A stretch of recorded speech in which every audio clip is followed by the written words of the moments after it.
¿Qué tal? ¿Cómo están? Buenas tardes. Gracias por estar nuevamente con nosotros. Si vieron un cartel que decía que era el curso de compliance, nada que ver, ¿eh? No se preocupen. Estaba el cartel ahí, lo cambié a último momento. Estamos en el ciclo de Derecho de Daños en la Era Digital. Bueno, segunda clase. Hoy vamos a ver la AppDemia, apps para cuestiones relacionadas a la salud mental, salud emocional, la asistencia y el bienestar emocional. Los eufemismos en la ilusión del principio precautorio y de prevención. Bueno, Joana, bienvenida, ¿cómo estás? Muchísimas gracias, Irene. Bienvenidos a todos en esta segunda masterclass del ciclo, como bien anunciaba Irene, de Derecho de Daños en la Era Digital, en el cual, como les anunciamos la vez pasada, nos vamos a estar ocupando de tres epidemias en términos generales. La primera que nos ocupó la semana pasada, que fue la Poncidemia.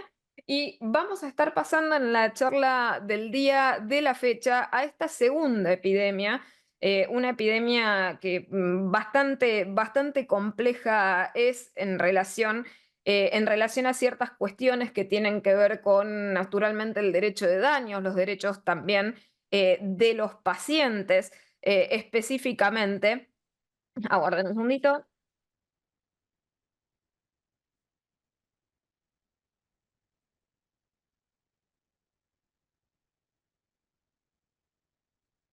Y en relación justamente a este punto de lo que constituye este tema que vamos a abordar en el día de la fecha, la epidemia que vamos a estar trabajando en el día de la fecha, que es la epidemia, vamos a ver todas estas cuestiones relacionadas a lo que es el tema de los desprendimientos en torno a la salud mental, a la salud emocional, a la asistencia, al bienestar emocional.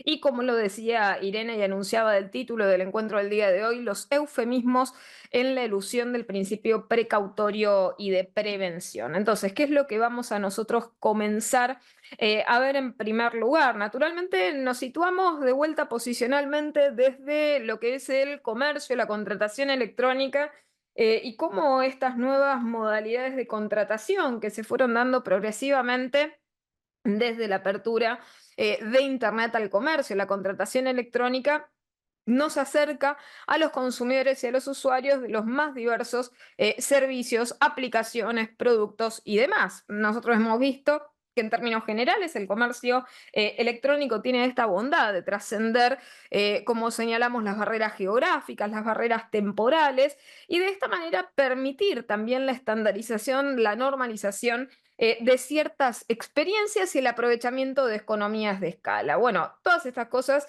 que naturalmente podemos ver, entre comillas, como positivas, vamos a empezar a ver cómo se vuelven tal vez de algún modo torvas en relación, obviamente a estas cuestiones. Varias de las prácticas responden a la autorregulación. Este es uno de los problemas que nosotros naturalmente vemos. O sea, empresas que en definitiva muchas veces no se ven, como charlábamos en el encuentro anterior, no se ven sujetas a estas cuestiones normativas, se creen apartadas de ese mundo, del mundo de lo legal, del mundo de las exigencias normativas o de índole tradicional jurídico, o sea, al hard law, se sienten totalmente apartadas de ello y por eso creen que en definitiva pueden directamente autorregularse. Y acá vemos claramente un peligro sobre el cual vamos a seguir apuntando luego. Otra de las bondades que se presta del comercio, de la contratación electrónica justamente al área sobre la cual vamos a estar charlando, esta temática de la appdemia, es el tema de la personalización de las experiencias de los usuarios y la adecuación de los bienes, de los servicios a las preferencias de la persona en su calidad de usuario. ¿Por qué? Porque al permitir mayores niveles de interactividad se crea, como decirles de alguna manera, esta optimización de la experiencia del usuario a partir de ciertos modelos de interacción social con los mismos y con esta idea de mejorar, optimizar la experiencia en pos de la calidad hacia con el consumidor. Hasta allí, bueno, ustedes deben tener en la cabeza productos, ¿no? y servicios de consumo.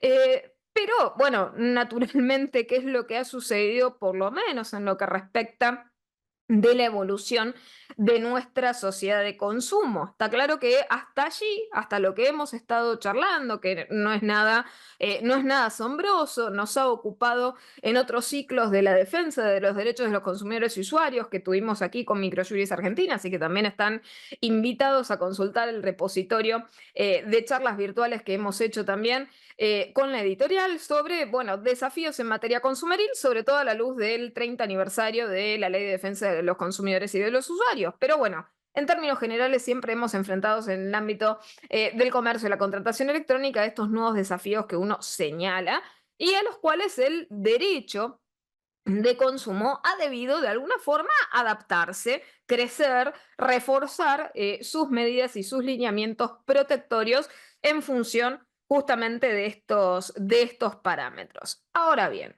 acá empezamos, ¿no?, con la parte picante de la charla, es decir, este comercio, esta contratación de carácter electrónico, empieza a ofrecernos nuevos productos y servicios y empieza a surgir esta economía de apps, ¿no? Hasta el momento mucho se habla de la economía digital y naturalmente la centralización progresiva que se dio en esta economía digital ha ido justamente virando hacia lo que se conoce como economía de aplicaciones.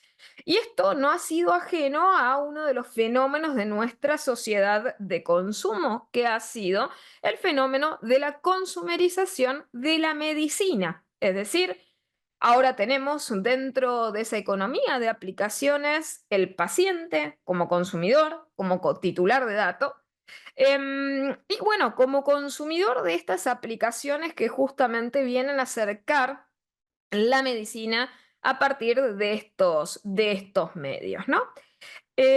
Hasta allí está claro que en el campo, por lo menos de lo que es el comercio, la contratación electrónica, en el caso, pensemos de servicios tradicionales médicos, en los cuales, sin perjuicio de lo cual se ha dado la consumerización de la actividad médico-asistencial, en el cual tenemos un paciente guión consumidor, es decir, paciente, consumidor, titular del dato, es decir, la conjunción de estas características como si fuera una mamushka. Es claro que, bueno, las respuestas desde la perspectiva consumeril tuvieron que dar batalla en este campo, decir, bueno, no estamos reduciendo la calidad subjetiva del paciente por nombrarlo consumidor, sino por el contrario, la lucha se dio en el sentido de trasladar hacia la figura del paciente devenido en consumidor de productos y servicios que hacen hacia la prestación del servicio de salud, trasladar a este sujeto las protecciones que tenía el ámbito consumeril, es decir, los derechos de los usuarios y de los consumidores, extrapolarlo, volcarlo al paciente para reforzar la protección del paciente como sujeto naturalmente vulnerable, o sea, es decir, el paciente, de la misma manera que nosotros planteamos en la relación de consumo, una relación de asimetría, lo mismo y tanto más sucede con los pacientes, es decir, los pacientes naturalmente son sujetos de una relación de carácter asimétrico, tanto con ya sea el médico, ya sea el sistema de medicina privada, el sistema de seguridad social, etcétera. Es decir, son todas situaciones de carácter asimétrico y son todas situaciones ellas también de características propias de la adhesión científica. Pero hasta ahí, hasta ahí aclaremos, hay ciencia en lo que les estoy hablando, es decir, hay una medicina del otro lado. Pero bueno, sin perjuicio de lo cual, vemos que no ha sido algo de algún modo aconflictivo desde la perspectiva legal, desde la perspectiva jurídica. Entonces, pasamos de lleno a esta economía de aplicaciones que les comentaba. En primer lugar, estamos enfrentando una economía que está basada en tecnología. Estas son, a ver, planteo de nuevas formas de producción, nuevas formas de consumo, donde el ecosistema de lo que es la convergencia digital acerca, en el caso del consumidor que busca productos y servicios novedosos, en esta economía de aplicaciones. Ahora bien, ¿qué es lo que viene a aportarnos esa economía de aplicaciones en las que yo hablo? Hay una elevada, entre comillas, centralización, sobre todo de quienes detentan las aplicaciones más populares o de mayor llegada. Está este problema de la utilización y del solucionismo de las aplicaciones. esta idea de que para cada necesidad del consumidor, del usuario, hay una aplicación. Y hay una aplicación que está destinada a dar la respuesta y el servicio que necesita. Una aplicación por necesidad. Y esta economía de aplicaciones, que en definitiva se refiere a ese entorno de carácter económico, a ese ecosistema en el cual se desarrollan aplicaciones, se las distribuye, además de distribuirlas, obviamente son consumidas por estos titulares de los datos. En el caso, agreguemos sobre los servicios que vamos a ver a continuación, con pacientes titulares de los datos, consumidores, y que se utilizan a través de los más diversos dispositivos que nosotros tenemos y que utilizamos en el día a día, llámese smartphones, llámese tablets, phablets o lo que ustedes gusten. La realidad es que las personas están permanentemente bombardeadas por este tipo de aplicaciones y muy vinculadas a la llegada de estas aplicaciones porque tienen una gran cantidad, una alta disponibilidad de dispositivos donde pueden albergarse las mismas, ¿no? Y esto impacta y viene obviamente generando un impacto complejo desde la perspectiva jurídica y desde las tensiones de los derechos en todos los ámbitos de la vida y sobre todo con cosas que vamos a ver más adelante. Bueno, entonces hasta allí, desde una perspectiva, podríamos decir, hasta de defensa, como decirles, no solamente de consumidor, sino hasta también desde la perspectiva de la competencia, hay que establecer mecanismos de protección del consumidor. Esto es, ¿por qué? Porque naturalmente, a medida que más avanzamos en aplicaciones que de alguna forma integran otros tipos de áreas, de productos, de servicios, en diferentes roles que se tienen, tenemos que tener más cuidado sobre cómo manejamos la integración normativa, que ustedes recordarán de nuestra Ley de Defensa del Consumidor. Hasta el momento la Ley de Defensa del Consumidor, en su matiz clásico, que decía, bueno, se integra el plexo consumeril, piénsenlo como un triángulo equilátero, en cada vértice tenemos una norma, entre ellas la 24240, la de lealtad comercial y la de la defensa de la competencia. Pero la realidad es que ahora tenemos que empezar a trabajar claramente con otros tipos de normas también a los efectos de esa integración normativa. ¿Y de qué normas estoy hablando? Y claramente que en el caso de lo que vamos a abordar aquí más adelante, estamos hablando de la Ley de Protección de Datos Personales y también estamos hablando de la Ley de Derechos del Paciente. El otro problema es que esta economía de apps también nos trae un nuevo enfoque, de cierta forma, de lo que es el análisis económico. Recuerden, análisis económico del derecho extrapolado hacia las plataformas digitales. Y muchas veces los mercados que se autodenominan dinámicos, disruptivos, innovadores, entre otras cuestiones, si quieren agregar otras banderas rojas 4.0, etcétera, etcétera, son mercados que muchas veces buscan esa disruptividad como la excusa de decir, bueno, ¿saben qué? Somos tan disruptivos que estamos fuera de lo conocido y por ende fuera de la regulación y no nos acogemos a ella. Esa es una gran, como decirles, una gran advertencia. Es como ver un pulpo con manchas azules. Nos están diciendo que la actividad es riesgosa. Y después estamos hablando con situaciones en las cuales muchas veces se coloca como troyano el tema del bienestar del consumidor, es decir, todo lo que se hace en definitiva y esos proveedores se convierten realmente en armas caritativas y en almas altruistas, porque lo único que persiguen y parecen perseguir, ¿no? En apariencia, claro está, y en la simulación permanente del no tener interés de lucro, la realidad es que venden la idea de que todo lo hacen por el bienestar del consumidor. En definitiva, vienen a resolver una necesidad porque actúan con el leitmotiv de si como fueran decirles Gandhis digitales. La realidad es que no lo son. Lo único que están buscando es la colocación de un producto, de un servicio en el mercado y obviamente obtener plusvalía a partir de ello. Y vemos un poco el ecosistema de la economía de las aplicaciones. Tenemos aplicaciones, solamente voy a mencionarlo, como decirles, de alguna forma ejemplificativa. Nosotros utilizamos aplicaciones bancarias, utilizamos aplicaciones financieras para consumo, de e-commerce, de transporte, de logística, de servicios, redes sociales, redes de comunicaciones, aplicaciones de software de cualquier tipología, aplicaciones de los proveedores de salud, es decir, Ojo, porque también tenemos del ámbito de la medicina, de la provisión del derecho y servicio de salud, y después viene este gran género sobre el cual vamos a enfocarnos en esta apdemia, que son las aplicaciones del llamado bienestar emocional y salud mental. Y acá nos empezamos a meter de lleno en la apdemia. Apdemia en la cual tenemos un riesgo claro identificable por la proliferación de estas aplicaciones. Aplicaciones que tienen ciclos de vida y de testeo inmaduros, en las cuales hay una alta falta de control. Es decir, en el fondo, si nosotros miramos y decimos, bueno, ¿cómo se controla esto? Bueno, claramente el control es, les diría, cuasi inexistente. Aquí en el chat me están comentando y es súper interesante, ¿no? Muchas de las aplicaciones, por ejemplo, allí tenemos encima la hipervulnerabilidad en materia de género, aplicaciones de gestión menstrual, aplicaciones que en definitiva lo que hacen es depredar datos de carácter sensible y sobre lo cual vamos a volver más adelante. Esto tienen faltas de controles, la ejecución es en términos generales irresponsable, es decir, nunca se ve una transparencia informativa, nunca se ve una gestión responsable y sólida de los riesgos legales.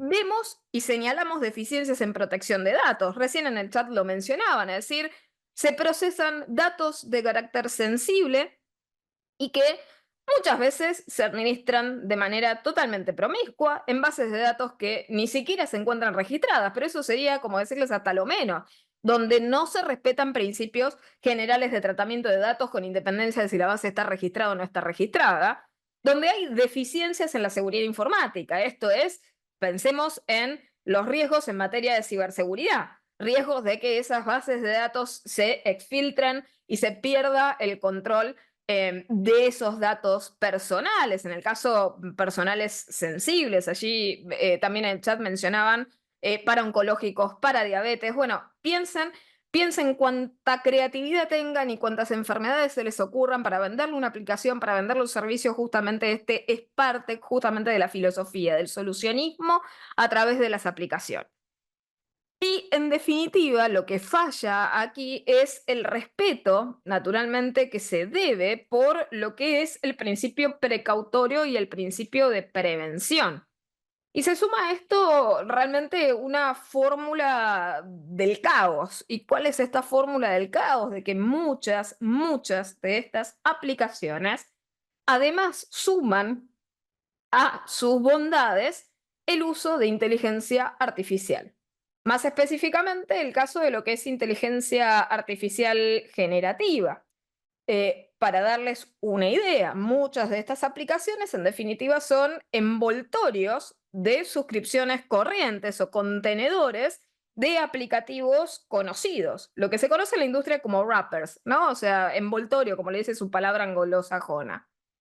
Y en definitiva, esto introduce riesgos. Ahora, también existe una poquísima transparencia informativa, es decir, por el otro lado, además de todas estas cosas que estamos comentando, hay poca transparencia informativa y la respuesta legal es de dudosa a nula.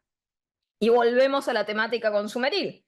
En materia consumeril tenemos que brindar por exigencia legal información cierta, clara, detallada, adecuada, suficiente de información. Esa información hace al deber de seguridad y al consentimiento informado. Claro está, la seguridad se manifiesta por muchas cosas, la inocuidad del producto y servicio, la seguridad informática, ¿sí? La seguridad de los datos. El uso tiene que propender hacia un uso normal y seguro.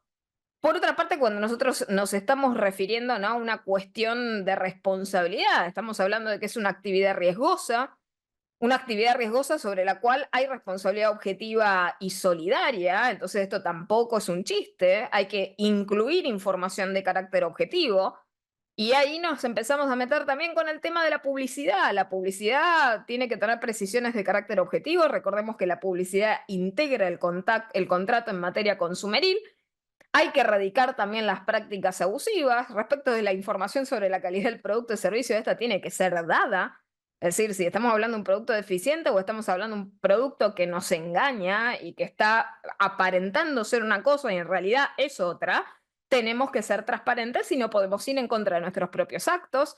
Por otra parte, tenemos el problema de la documentación de venta, o sea, la transparencia informativa se materializa documentalmente. Esto es, no puede suceder que en definitiva, cuando nosotros realizamos un contrato para bajarnos una aplicación de estas características, se nos comenten la mitad de las cosas y que todo esto sea de alguna manera insuficiente para dar cuenta de lo que verdaderamente estamos haciendo y dónde nos estamos metiendo. Y bueno, solamente por mencionar algunas de estas cuestiones, lo claro que nosotros nos enfrentamos desde la perspectiva consumeril es que vamos a estar frente a una contratación de orden y de carácter adhesivo. Y la autoridad de aplicación, bueno, sí, podrá tener un deber de vigilancia respecto de ello, pero eso no es óbice para que nosotros podamos, por ejemplo, ¿no?, seguir señalando las cláusulas abusivas dentro de esa contratación. Y como les había mencionado antes, recordemos la responsabilidad por daños, objetiva y solidaria. De la cadena de producción, acá ya tenemos algo gracioso. La cadena de producción en la pandemia suele ser al menos cómica. ¿Por qué? Porque tenemos también la división de tareas. Están quienes promocionan la aplicación, quienes se dicen usuarios y en realidad son inversores, quienes avalan simplemente por amistad, pero no se entienden como inversores o socios. Bueno, tenemos muchas situaciones en las cuales la participación suele ser dudosa. Y aquí entramos en el objeto. Aplicaciones de bienestar y de salud mental. Es decir, hasta ahora se han publicitado y hemos visto cómo de alguna forma han llegado al público, a la gente, aplicaciones para cuestiones que están relacionadas a estas diferentes entidades. La primera, la salud mental, luego hablamos de la salud emocional y después de la asistencia y el bienestar emocional, ¿no? Eh, lo que no podemos perder de vista desde el punto de vista subjetivo de quien accede a estas aplicaciones es que el consumidor, ¿sí?, como tal, también lo hace en calidad de paciente y en calidad de titular del dato, ¿sí? Ahora bien, esta pregunta que nos va a quedar en el tintero y que voy a ir respondiendo obviamente hacia el final de la charla, la gran pregunta que uno se hace es, ¿estas aplicaciones pueden prestar servicios asimilables a servicios médicos sanitarios? Y solamente para adelantar la respuesta, claramente no pueden y tampoco deberían hacerlo. Es decir, la ley es clara al respecto de este punto. Hasta ahora, ¿sí? Hasta ahora, si también tuviéramos que agregarle una capa al sujeto que recibe este tipo de servicios. Estamos hablando específicamente de sujetos como la categoría anterior denominaba, sujetos que son hipervulnerables, es decir, alguien al que uno calificaría como subconsumidor porque reúne una especial situación de vulnerabilidad, a ver, léxico novedoso, pero que en definitiva son subconsumidores. ¿Por qué? Porque tienen capas de vulnerabilidad. Tenemos un sujeto que es al mismo tiempo paciente, que es al mismo tiempo consumidor y que es al mismo tiempo, ¿sí?, también titular del dato. Entonces tenemos tres situaciones concomitantes de asimetría frente al mismo sujeto que le provee la aplicación, que cumplen su rol, ¿sí?, como representante, entre comillas, de lo que vaya a hacer, que médicamente provee o emulando calidades de médico, provee hacia ese paciente, que es al mismo tiempo, sí, el proveedor de ese consumidor y que es también al mismo tiempo el responsable de tratamiento de los datos de dicho consumidor. Entonces vamos a pasar un poco a la terminología, porque la otra pregunta que uno se hace es, ¿la terminología importa? Y claro que sí que importa, porque en estos casos que hemos visto de notorio y público conocimiento, hemos visto cómo la terminología también fue mutando con la misma progresión del escándalo público que causaba la trascendencia pública, por ejemplo, de las aplicaciones. Esto es, arrancan denominándose como bien lo haría cualquiera que quiere sentar su posición de que está proveyendo un servicio, por ejemplo, de salud mental. Y después esto va cambiando. Y es por eso que hablo de los eufemismos en la ilusión. Es decir, cambiamos el vocablo porque claramente si nosotros mencionamos ese vocablo, estamos ejerciendo algo que no deberíamos estar ejerciendo. Y partimos de la base de la salud mental. Nosotros tenemos claramente regulada, ¿sí?, a la salud mental específicamente en nuestra ley de salud mental. ¿Sí? Nosotros tenemos una ley que tiene un objeto determinado, que es el derecho, ¿sí?, a la protección de la salud mental de todas las personas, del pleno goce de los derechos humanos de aquellas personas que tienen padecimientos de carácter mental. Em, y por otra parte, el terreno de aplicabilidad a nivel territorial nacional, cosas que están reconocidas no solamente en nuestra propia normativa, sino también como lo indica, ¿sí?, el artículo segundo de nuestra ley 26.657, un cúmulo de tratados internacionales que se enfocan también en pos de la protección de estos principios subyacentes. Y por otra parte, el artículo tercero también nos define qué es lo que nosotros entendemos en un sentido amplio de lo que es salud mental. La ley establece en el artículo tercero que dice que en el marco de la presente ley se reconoce a la salud mental como un proceso determinado por componentes históricos, socioeconómicos, culturales, biológicos y psicológicos, cuya preservación y mejoramiento implica una dinámica de construcción social vinculada a la concreción de los derechos humanos y sociales de toda persona y que se debe partir de la presunción de capacidad de todas las personas, y ahí comienza también a contar en detrimento a aquellas situaciones en las cuales no se tomarán decisiones para basar el diagnóstico de manera exclusiva y otras determinantes que en definitiva dan un marco conceptual a lo que para nosotros es salud mental, obviamente en consonancia con lo que establece la OMS.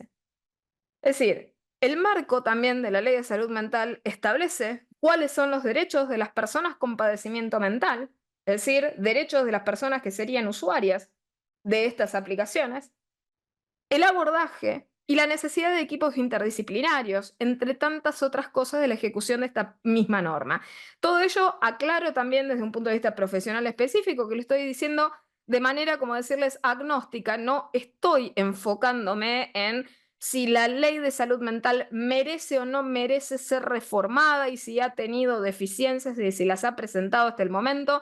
No me estoy encargando de esa arista, sino que me estoy encargando de la arista de la definición de lo que nosotros en nuestro marco jurídico entendemos por salud mental.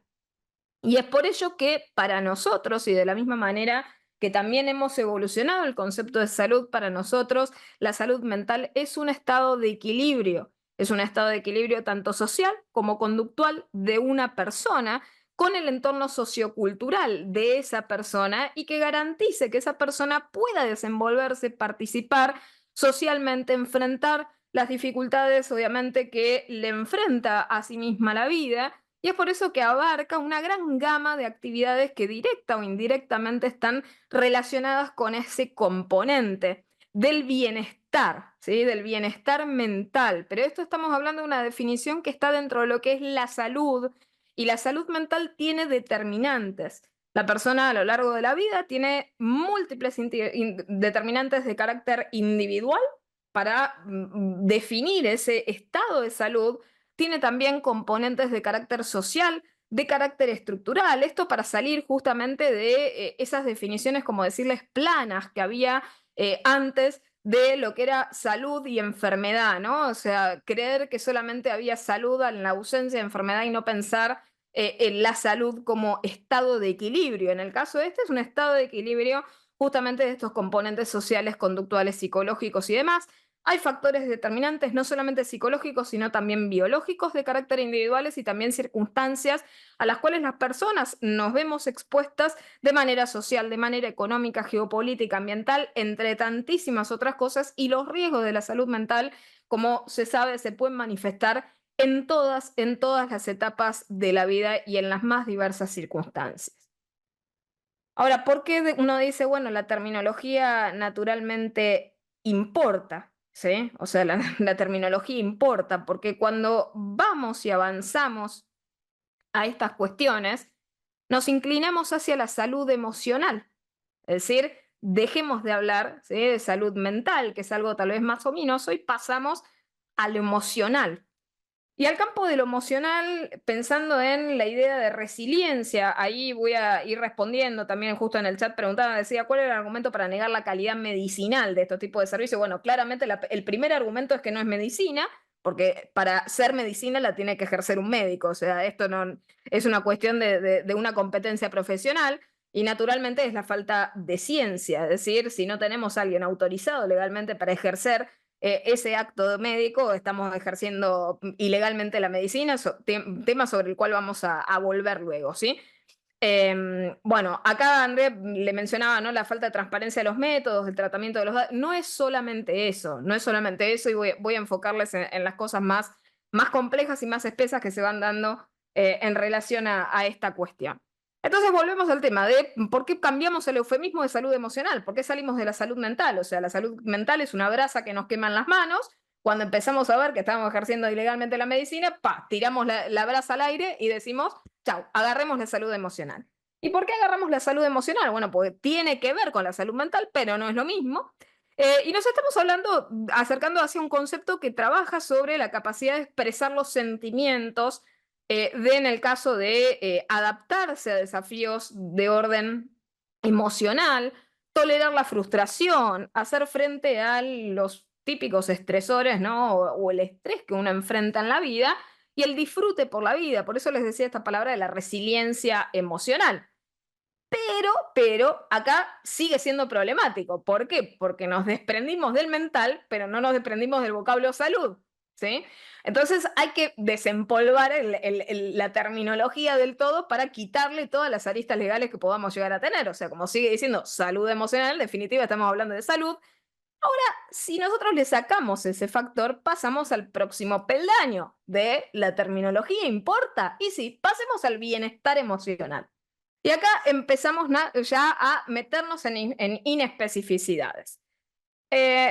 Ojo, con definiciones propias de la OMS, porque lo relaciona obviamente con la salud mental. Pero claro está que si esto es tomado por alguien que no es profesional en la materia, esto puede ser absolutamente modulado de manera sesgada. La OMS lo que señala es que el bienestar emocional es un estado de ánimo en el cual la persona se da cuenta de sus propias actitudes, puede afrontar las presiones normales de la vida, trabajar productivamente y contribuir a la comodidad. Y les doy un ejemplo de ello. Durante la pandemia de COVID-19, en el ámbito de la Ciudad Autónoma de Buenos Aires, la Ciudad Autónoma, el gobierno de Cava, sacó, por ejemplo, entre otras cosas, 12 recomendaciones o consejos para el bienestar emocional, cosa que estaba, a ver, citada en la página, como diciendo, bueno, un auxilio para la preservación del bienestar emocional de la gente. Entonces, estamos refiriéndonos a un estado de ánimo de carácter óptimo al cual naturalmente todos aspiramos, es decir, todos buscamos esa entidad inespecífica que sería estar bien con nosotros, el bienestar emocional, encontrarnos en equilibrio. Y aquí se vienen otras aristas de otros factores concomitantes, estar bien a nivel espiritual, a nivel mental, a nivel emocional, a nivel físico, y hacer, bueno, justamente frente a los problemas y a las presiones que nos depara la vida. Ahora, simplemente como conclusión del recorrido terminológico que veníamos haciendo, todos estos conceptos que venimos charlando, naturalmente están relacionados, ¿sí? Están relacionados, pero sí el gradiente de qué palabras utilizamos se utiliza naturalmente para eludir la relación de estos conceptos con la salud y disociarse de las consecuencias recíprocas. Esto es, no estamos hablando de salud mental sin decirlo, en definitiva. Y esto es lo que yo señalo como el eufemismo de elusión del principio precautorio y de prevención. Porque nosotros dejemos de llamarlo de salud, no se va a apartar mágicamente de la medicina o de lo que se requiere como tratamiento idóneo específicamente para una dolencia mental. Entonces, en eso hay que tener muchísimo, muchísimo cuidado porque es un área altamente sensible donde existe un elevadísimo peligro en la demora. Esto quienes hacemos y ejercemos derecho de salud, lo notamos porque son disciplinas en las cuales si existe un amparo, por ejemplo, prestacional, tenemos naturalmente la corrida de una cautelar, ¿sí? En la que hay ampliamente probado, ¿sí? Un peligro en la demora. Un tratamiento mental que no es provisto en tiempo y forma adecuado para el paciente genera riesgo en el paciente. Me estoy absteniendo de decir riesgo de vida, pero sí, sí, han habido casos tristísimos, o sea, lo he vivido con un montón de colegas, gracias a Dios no lo he vivido personalmente yo llevando un caso de esas características, he tenido casos muy limítrofes en los cuales pacientes con situaciones de salud de orden psiquiátrico muy, muy complejas, pero no he tenido lamentablemente, o sea, esa situación de enfrentar la impotencia absoluta de encontrarse con el tema de la no provisión en tiempo y forma de una situación que era perentoria. En el caso de la salud mental es trágico.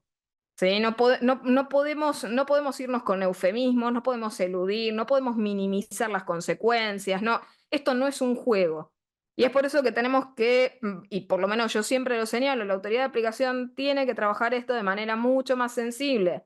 De las estafas no podemos recuperar, ¿sí? De una persona quitándose la vida por no haber recibido la asistencia en tiempo y forma, no hay manera de recuperar ese bien que se ha perdido, ese valor vida. No hay manera de recuperarlo y no hay manera de restituirle a esa familia, tal vez a ese contorno familiar, lo que se ha perdido por consecuencia de no haber recibido el tratamiento en tiempo y forma. Entonces, estos eufemismos para eludir los márgenes regulatorios, la responsabilidad legal, los principios de prevención y de precaución, no pueden admitirse en nuestro sistema jurídico. ¿Y cuáles son los bordes de esta ilusión? Bueno, tenemos una familia, como vemos, de aplicaciones que están relacionadas para la salud mental, para la salud emocional, para la asistencia, para el bienestar emocional. Todas ellas procesan datos sensibles. Ahí hace un rato lo mencionábamos en el chat. Procesan datos personales, identificatorios, datos de salud, datos biométricos y hasta genéticos, porque hay patologías genéticas y muchas veces, tal vez de manera directa o indirecta, se revelan datos de estas características de pacientes que acuden a esa utilización. ¿Hay vacío legal? No, no hay vacío legal. Nuevamente aquí, de la misma manera que lo hemos dicho en la poncidemia, situación con la que ampliamente está relacionada la apdemia, no hay vacío legal alguno. Nosotros tenemos la ley 24240 de consumidor, la 25326 de protección de datos personales y la 26529 de derechos del paciente. No hay vacío legal. Hay riesgos ampliamente identificados reales en materia, por ejemplo, de privacidad, de seguridad de datos, de autodeterminación informativa y todo ello sin habernos metido siquiera en el tema de la salud. El problema también que tenemos adicionado a todo esto es el tema del marketing directo, el marketing agresivo, intrusivo en el uso de publicidad dirigida, porque a medida que el paciente interactúa con la aplicación perfila al paciente y además le da publicidad no deseada, lo que ustedes conocen como spam, ventas atadas, la publicidad cruzada, y que muchas veces ocurre, ¿por qué? Porque hay intereses cruzados en quienes concurren a estos proyectos. Entonces, al mismo tiempo que el paciente tal vez dialoga en el marco de una asistencia, se recibe, ¿no?, un mensaje no apropiado publicitario en el marco de esa asistencia, cosa que no pasaría con el encuentro médico. Imagínense la poca seriedad y solidez que ustedes encontrarían como pacientes de un médico en el cual están manteniendo una sesión por un tema de salud mental y en el medio les pasan un banner diciéndole contraten esto. Cualquiera de ustedes se indignaría por la falta de ética en el marco de esa atención sanitaria, ¿no? Y a todo esto se agrega el tema del perfilamiento. ¿Por qué? Porque el usuario es perfilado y obviamente en virtud de ese perfilamiento lo que se hace es personalizar la experiencia y personalizarla siempre obviamente mirando el ombligo del proveedor, ¿no? Y todo ello es simplemente en el contexto y entorno del proveedor. Ahora, la utilización potencial, la venta potencial de los datos, la exfiltración potencial de los mismos, bueno, son riesgos que naturalmente pueden ser muy peligrosos y que continúan dándonos más marcos a esos bordes de la ilusión. Los autores encima muchas veces suelen excusarse en que no llevan adelante la propia venta del producto. Esta es la otra situación desde la perspectiva legal.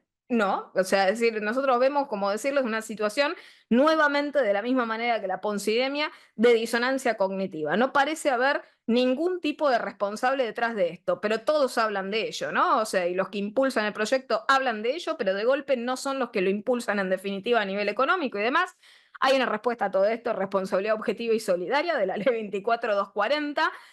Y aparte, nuestro derecho ha generado una gran cantidad de teorías que sirven justamente para combatir estas situaciones en las cuales tenemos a alguien renuente a reconocer lo que hace, que es la teoría de los propios actos.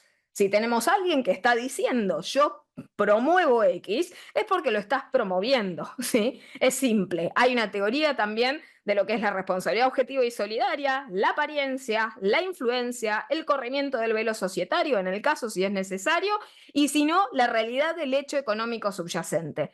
No queda otra, es decir, para analizar esta excusa por parte de los autores. Por otra parte, también tenemos el otro problema, el auxilio de los medios masivos de comunicación, es decir, ya no tenemos una situación inocua de llegada, entre comillas, orgánica de los mercados digitales, sino que también hemos visto cómo muchas de estas aplicaciones llegan hasta en apariciones televisivas para llegar a mayores mercados de usuarios, de consumidores, con el uso de personalidades públicas que después definen y borran, ¿no?, su participación en estos proyectos, pero que en definitiva el resultado es que tienen una amplísima llegada para impulsar el proyecto.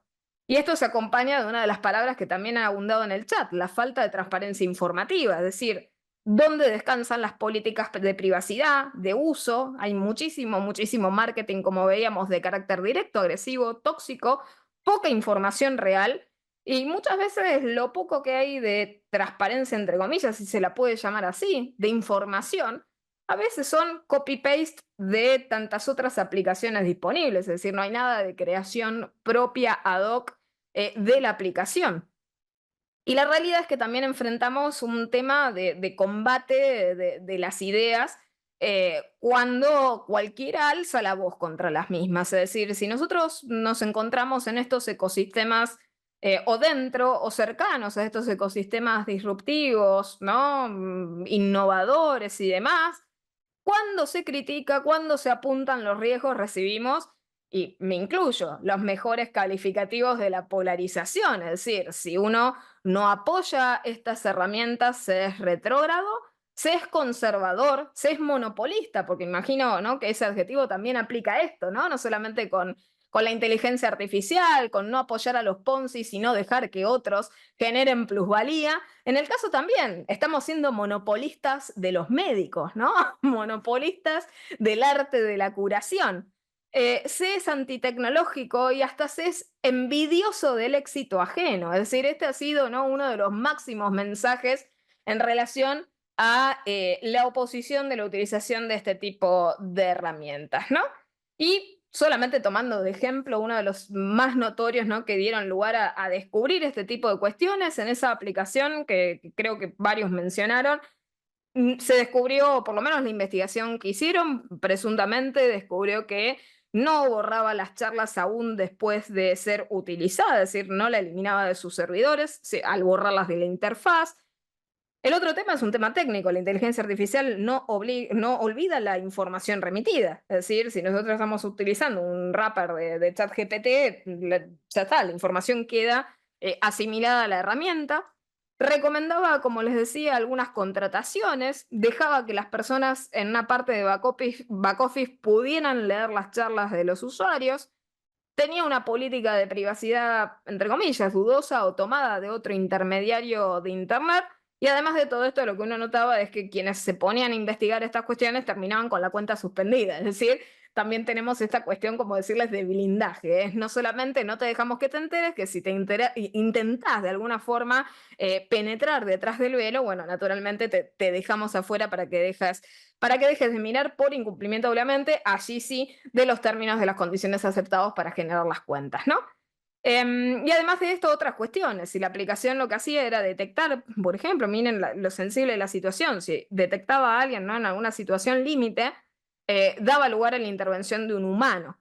Imaginen lo discrecional que podría ser eso, lo discrecional y lo irresponsable que podría llegar a ser eso. Es decir, si el algoritmo no detecta el riesgo en el momento, si lo estima mal, etcétera, etcétera, etcétera, podemos tener una situación, ¿sí?, de una tragedia humana simplemente por el hecho de que, bueno, el algoritmo se equivocó, el bot se equivocó, ¿no?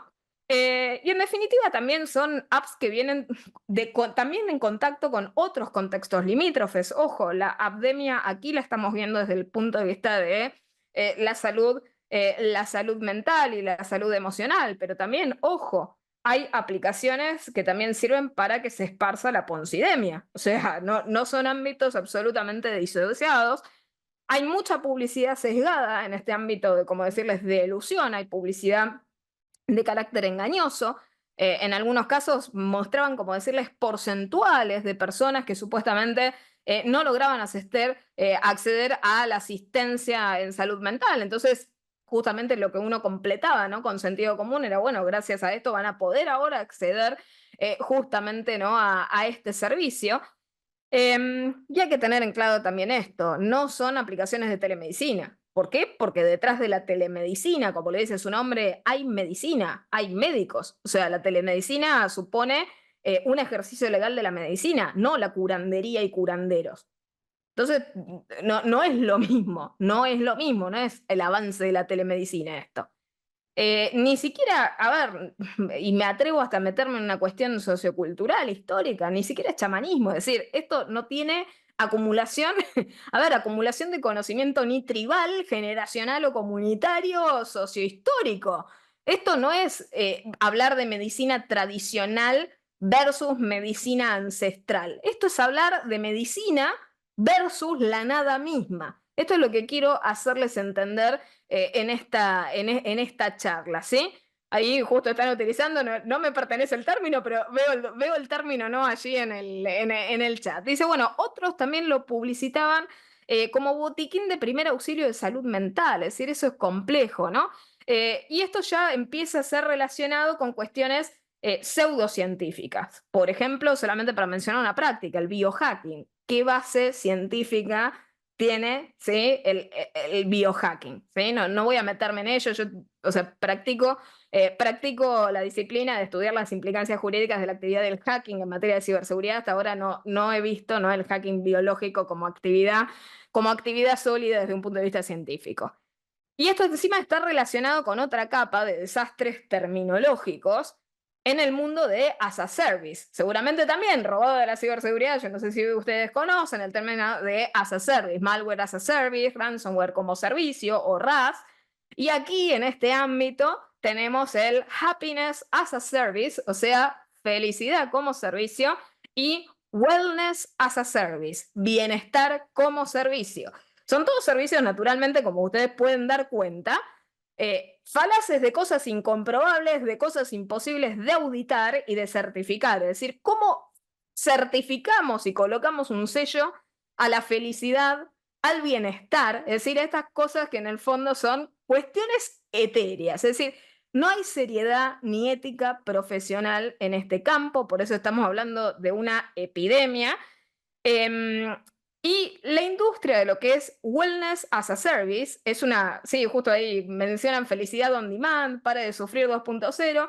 Pueden encontrar una industria bastante robustecida, lo que es Wellness as a Service, porque obvio, no somos la única y primera área del planeta que está intentando ensayar estas barbaridades. Está plagada esa industria o llena de consejos legales para eludir la responsabilidad legal y contratar métodos de aseguramiento. Imagínense ustedes, letrados, enfrentarse con ese tipo de realidades. Está claro, está clara la meta, ¿no?, que se tiene y el contexto de peligrosidad del área. Es un área de salud, quieren decirle salud alternativa. Esto no es salud alternativa, es antisalud, es decir, antimedicina, no es nada. Aquí no hay salud, como decirles, de carácter tradicional, calificable como tal. Si ellos dieran servicios de salud, deberían justamente reconocerlo y acogerse a la normativa legal. Entonces hablan de servicios de bienestar, para no decir servicios de salud, y justamente concurren a este engaño. Allí en el chat lo mencionaban. Y naturalmente, según las partes, obviamente no es uniforme esta regulación en todas partes del mundo, pero en algunas partes del mundo, algunas cuestiones de bienestar se ejercen con licencia. Si no, en términos generales, tenemos el ejercicio, obviamente, legal de la medicina regulado en cada país. Pero bueno, sin perjuicio de eso, solamente para darles a ustedes alguna noción de otros regímenes internacionales en los cuales tal vez para realizar algún tipo de actividad puntualmente se requiera licencia. Como puede ser el caso, no sé, de la acupuntura, alguna otras de estas situaciones en las cuales tal vez existe, ¿no? Alguna suerte, como decirles, de licenciamiento específico. Pero en el caso es un ejercicio absolutamente limitado el que se puede realizar. Es decir, no puede salirse nunca, nunca del área en la cual están autorizados para actuar. ¿Sí? Y en este caso, estas aplicaciones naturalmente exceden, ¿sí? Exceden muchísimo, ¿sí? Muchísimo estas áreas. ¿Por qué? Porque ofrecen justamente, hablábamos, bienestar emocional, salud mental o cuestiones similares, ¿sí? Entonces, en primer lugar, deberían informar que no tienen ningún tipo de licencia, que el tratamiento, a ver, yo en el caso no creo ni siquiera en que sea tratamiento alternativo y complementario, pero lo mínimo que deberían decir es, esto no es el tratamiento principal que vos deberías estar obteniendo y esto no califica como tratamiento, esto debería calificar como de última complemento, auxilio, lo que fuera, pero es totalmente accesorio, es totalmente potestativo y no suplanta, no suprime, etcétera, etcétera. Que ese servicio no opera de manera licenciada, cuál es la naturaleza del servicio, cuál es la teoría científica del tratamiento que proveen, porque ChatGPT no es una teoría científica, ¿sí? O sea, la respuesta que, de entrenamiento de inteligencia artificial generativa no es haber pasado de ninguna manera, ¿no? Por ninguna academia de medicina. No hay cuestión científica detrás de ese tratamiento. ¿Cuál es la educación subyacente? O sea, entrenamiento de inteligencia artificial es la educación subyacente. La experiencia de tratamiento, como uno podría decir, bueno, un médico que tiene 10 años de experiencia, la experiencia de tratamiento realmente es la utilización de IA generativa. El consentimiento informado para esa persona, la bilateralidad y la copia de todo en la documentación, ese es el otro tema. O sea, si la persona se encuentra frente a algo que muta de manera permanente su terminología, claramente debería estar sacándole screenshot, foto, bajando PDF, haciendo copia de manera permanente con un notario al hombro. Es decir, también tenemos ese problema de la falta de transparencia y la mutabilidad permanente de la información. No deben ni pueden utilizar de ninguna manera categorías diagnósticas o terminología afín. ¿Por qué? Porque confunden. Y de nada vale que después de utilizar tal vez esa terminología afín, coloquen una cláusula abusiva diciendo no desbolilla lo que te hemos dicho antes que tiene apariencia de lo que estabas esperando escuchar de un médico. Porque no anula, ¿sí? Lo ilícito, que no purga la ilicitud de lo que se hizo anteriormente. Pues esa sería una cláusula típica abusiva de limitación de responsabilidad. Tampoco pueden ni deben ordenar exámenes médicos y por otra parte también deberían abstenerse de revisar resultados de otros análisis. Tienen que hacer naturalmente compliance en protección de datos, privacidad, en materia de ciberseguridad, cosas que vemos que fallan y faltan. Y por otra parte, también otra de las cosas que se ve frecuente en esta industria del wellness as a service es que se le sugiere a quienes son profesionales de wellness que utilizan una personalidad jurídica ficta. Los abogados sabemos mucho por qué, ¿no? En la vida se ha abusado tanto de la personalidad jurídica ficta para la división de patrimonios y para la limitación patrimonial de la responsabilidad. Y justamente es por eso que se les recomienda a ellos. Porque el sentido común de la gente que practica este tipo de cuestiones relacionadas al wellness muchas veces cree, por ignorancia jurídica, que la mejor manera de ejercerlo es seguir siendo individuos profesionales liberales que llevan adelante estas acciones. Y claramente cuando se acercan a un abogado le dicen, ojo, que pueden ir por tu patrimonio, entonces te conviene tener una sociedad y empezar a dividir las masas. Y encima de esto, para que por lo menos nos cierren a los abogados todas las banderas rojas, les recomiendan contratar seguros de responsabilidad civil, como si fueran médicos en una clínica, ¿sí? Es tremendo, ¿no? Aquí, bueno, acá habla de la, el doctor Monjón habla de la auditabilidad de la IA. eh, Tremendo, ¿sí? Funciona de esa manera, o sea, luego también piensen en el desastre de la auditoría, es decir, ¿quién controla de manera dinámica esto? Es absolutamente, absolutamente riesgoso, ¿no? Em, bueno, y aquí justo también Elvis mencionaba en el chat, también otro especialista en consumo, dice, las aplicaciones de bienestar no son consideradas como software productos médicos, por la más reconoce la existencia de software de bienestar, eso es desastroso. Y bueno, naturalmente no se cumplen los principios de prevención y de precaución. Parecen escapar, ¿sí? La agenda de todas las autoridades de aplicación, en el caso de ahí mencionan MAT, pensemos la de consumo también, etcétera, ¿no? Todo esto, toda la combinación de todas las cosas que les he comentado, ¿no? A lo largo de este encuentro parece naturalmente la preparación de una crónica de muerte anunciada de esta situación. ¿A dónde concluimos y con qué cerramos el ejercicio ilegal de la medicina? Ejercicio ilegal de la medicina está en nuestro Código Penal, el artículo 208 específicamente, ¿sí? En el inciso primero, reza.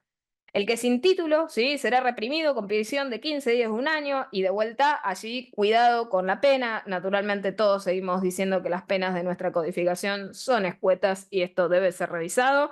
Dice el que sin título ni autorización para el ejercicio de un arte de curar o excediendo los límites de su autorización anunciare, prescribiere, administrare o aplicare habitualmente medicamentos, agua, electricidad, hipnotismo o cualquier medio destinado al tratamiento de las enfermedades de las personas, aún a título gratuito. Que la aplicación se descargue gratuitamente, y acá también lo destaco porque otro ariete, ¿no? Para escapar de la responsabilidad legal de los intermediarios es la gratuidad y decir que ellos de vuelta de manera altruista proveen la aplicación sin suscripción en algunos casos y demás. La realidad es que aunque fuera a título gratuito, la responsabilidad existe igual. Y por otra parte, también para decirles que estamos ya directamente rescatando fuentes de lo antediluviano. Porque me quedó una frase que ahora se las voy a comentar, se las voy a leer, de la comisión del proyecto del año 1906. ¿Sí? O sea, ya que me han llamado hace poco, ¿no? Conservadora y monopolista en Internet por decirles que hay que auditar a la inteligencia artificial y que la inteligencia artificial no debe reemplazar a los letrados como tales. Bueno, voy a leerles algo plenamente aplicable de este proyecto del año 1906, ¿no? El predecesor de la reforma del año 1921 del Código Penal, por la cual obviamente se incorpora el artículo que les leí, y que llevaron obviamente al legislador a considerar por qué era necesario regular esto. Y estamos ahora con los curanderos digitales, llamémoslo de esta manera. Decía, el curanderismo en todas sus formas es uno de los peores enemigos de la salud, a la vez que un medio inicuo de explotación. Lo primero, porque cuando no precipita la muerte con procedimientos absurdos y antihigiénicos, deja avanzar las enfermedades mediante el empleo de medios completamente pueriles e inocuos. La aplicación que no te dice nada, la aplicación que no te lleva a ningún lado y que encima te priva de la posibilidad de estar obteniendo atención idónea en ese momento. Y dice, lo segundo, porque aprovecha del sufrimiento y del dolor para hacerse pagar generosamente su engaño y mala fe. Creo que nada aplica más perfectamente a esta situación con estas características. La intención del legislador ha sido reservar específicamente, ¿sí? Al ejercicio de la medicina aquellas personas que poseen conocimientos y habilidades que son propias de la profesión, y esto es proteger la salud pública y la salud pública entendida como ese estado de equilibrio que les comentaba, para que no la presten a agentes inidóneos para realizar ese tipo, como decirles, de tratamientos en los cuales a las personas puedan afectarlos de manera directa o indirecta por recibir un tratamiento que no es adecuado para la patología que poseen. Y esto con la clarísima indicación de ese elemento, el peligro en la demora. En la salud mental, el peligro en la demora es un factor absolutamente elemental. Entonces, ¿a qué conclusión arribamos? Y con eso cierro y concluyo el encuentro del día de la fecha. El ejercicio ilegal de la medicina es lo que es. Es decir, no hay elusión terminológica que nos pueda hacer pasar por alto que se está ejerciendo de manera ilegal la medicina, porque en definitiva lo que se provee es algo para la salud de carácter mental.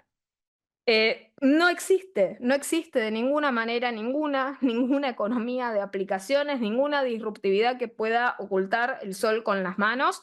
Tenemos que dejar que esos eufemismos o esas ilusiones de los principios preventivos y precautorios lleguen, ¿sí?, más lejos de lo que han intentado llegar hasta el momento. Creo que es hora que las autoridades de aplicación tomen realmente cartas ejemplares en el asunto. Tienen que actuar de oficio. Acá estamos frente a un caso de una situación especial de vulnerabilidad, hipervulnerabilidad, como quieran llamarlo, pero tenemos personas con 3 vulnerabilidades conjuntas.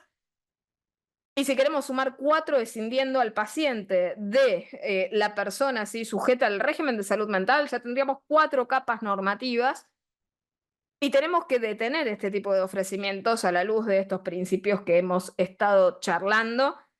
Y también el otro tema es que la autoridad de aplicación no debería solamente abordar la situación, sino también encargarse de rescatar a los consumidores y usuarios en curso, porque son esas víctimas las que estarían necesitando y las que hubieran necesitado una adecuada atención en términos de salud mental y de bienestar emocional definido según la OMS, es decir, definido fuera de la curandería, ¿no?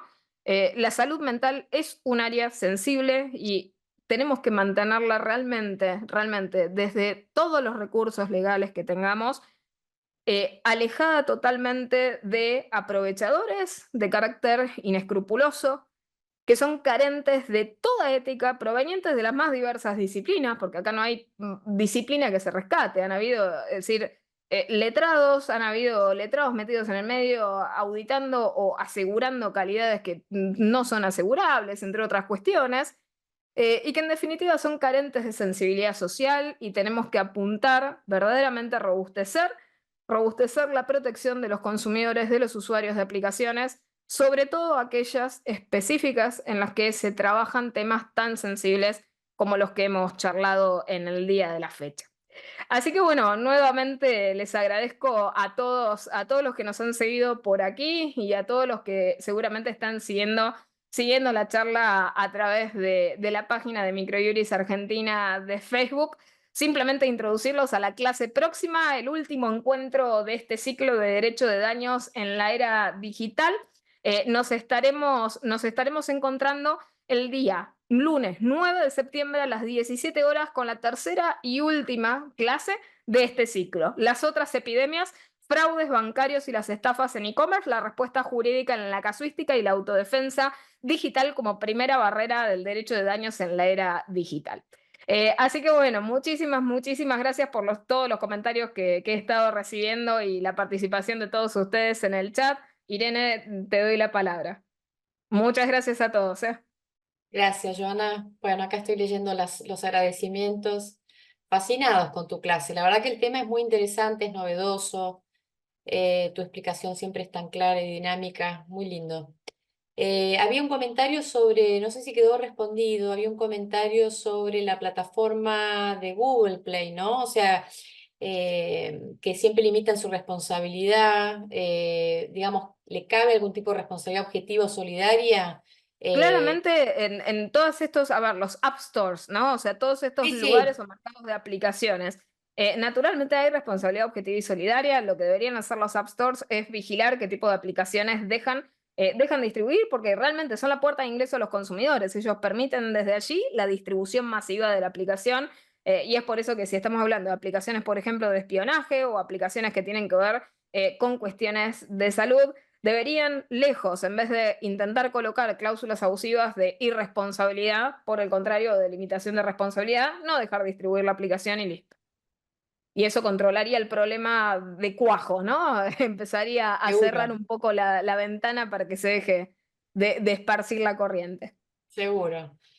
Yo me acordé, algunos no van a saber de qué estoy hablando por la edad, pero me acordé de Olmedo, ¿se acuerdan de Mano Santa? Bueno, eso ha quedado, así tenía que ser, una cosa humorística, ¿no? Esto que es Sí, sí, terrible, ¿no? el Mano Santa virtual estamos hoy en día Claro, pero ese era con ese simpático y esoterismo. era gracioso, esto ya no, pasa a otro nivel. Bueno, nos reencontramos entonces el próximo lunes a las 5 de la tarde para culminar con, bien dijiste, el tema de las estafas en e-commerce y los fraudes bancarios, que va a ser súper interesante. Nos Exacto. reconectamos el lunes próximo a la misma hora por el mismo link. Muchísimas gracias por estar. Chau, Chao, chau. saludos a todos, que estén bien. Hasta luego.